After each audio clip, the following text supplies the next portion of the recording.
కాంగ్రెస్ చేసిన తప్పులను కప్పిపుచ్చుకునేందుకు ప్రయత్నిస్తోందని మాజీ మంత్రి హరీష్ రావు ఆరోపించారు. సీఎం రేవంత్ మర్యాదపూర్వకంగా అరకపూడి గాంధీ కలిసేందుకు వెళితే మిగతా ఎమ్మెల్యేలు ఎందుకు వెళ్లారని ప్రశ్నించారు.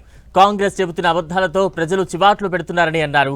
కాంగ్రెస్ బుకాయింపు మాటలను ప్రజలు నమ్మే పరిస్థితుల్లో లేరన్నారు హరీష్ రావు. మంత్రి గారు సిఎల్పి సమావేశానికి అరకపూడి గాంధీ గారు వచ్చారు. ఇకనైనా ఫిరాయింపులపై బుకాయింపులు మానండి అని నేను నిన్న ట్వీట్ చేసిన.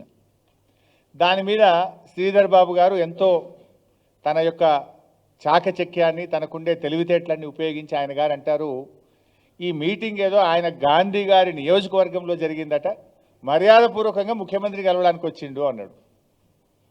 నేను చెప్పిన దానికి మళ్ళీ నేను కూడా నిన్న చెప్పిన, మర్యాదపూర్వకంగా కలవడానికి ఎప్పుడు వస్తారు? అఫీషియల్ మీటింగ్కి వస్తే వస్తారు తప్ప పార్టీ మీటింగ్కు రారు అనే విషయాన్ని శ్రీధర్ బాబు గారు గ్రహించాలి. నంబర్ 1.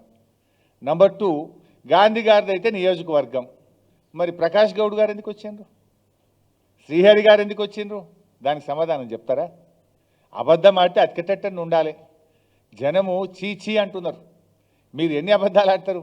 ఆయన మాట్లాడి నేను బీఆర్ఎస్లో ఉన్నా అని, వీళ్ళందరూ మళ్ళీ మీటింగ్ పోతారు. శ్రీధర్ బాబు అంటాడు ఇది ఇద్దరు బీఆర్ఎస్ ఎమ్మెల్యేల కొట్లాట అంటాడు.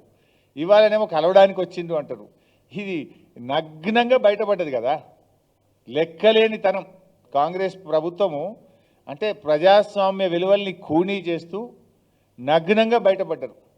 ఇంకా దాన్ని బుకాయించే ప్రయత్నం, ఇంకా దాన్ని ఏదో దాటవేసే ప్రయత్నం వాళ్ళు చేస్తున్నారు. బట్ పీపుల్ నోస్, ప్రజలు అర్థం చేసుకుంటున్నారు.